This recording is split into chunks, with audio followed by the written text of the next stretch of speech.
Hello viewers, আশা করি সবাই ভালো আছেন। আজকে আমরা দেখব কিভাবে NEIR ওয়েবসাইটের পাসওয়ার্ড ফরগেট করতে হয় কিংবা চেঞ্জ করতে হয়। প্রথমে আমরা যেকোনো একটা ব্রাউজারে চলে যাব, উপরে সার্চ বারে টাইপ করব NEIR.BTRC.gov.bd, এটা লিখে আমরা সার্চ দিব। ওকে, আমরা ওয়েবসাইটে চলে আসছি। উপর দিকে লক্ষ্য করবেন লগইন লেখা আছে, এখানে আছে ইংলিশ রেজিস্টার লগইন। আমরা লগইনে ক্লিক করব, যেহেতু আমরা পাসওয়ার্ড চেঞ্জ করব। ওকে, নিচে দেবো রিসেট পাসওয়ার্ড, এখানে ক্লিক করব। এখানে আমরা ইউজার নেমটা দিব আর নিচে ফোন নাম্বার দিব যেটা ওয়েবসাইটে ব্যবহার করা হয়েছে।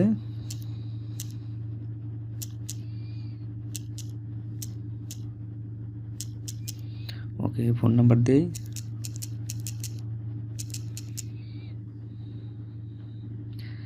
Verify user.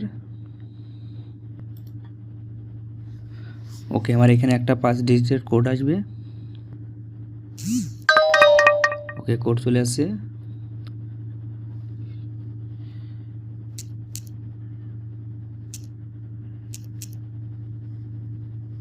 আমি ভেরিফাই ক্লিক করব, এখানে পাসওয়ার্ড দিব, দিয়ে রিসেট পাসওয়ার্ডে ক্লিক করব। ওকে, আমাদের কাজ শেষ।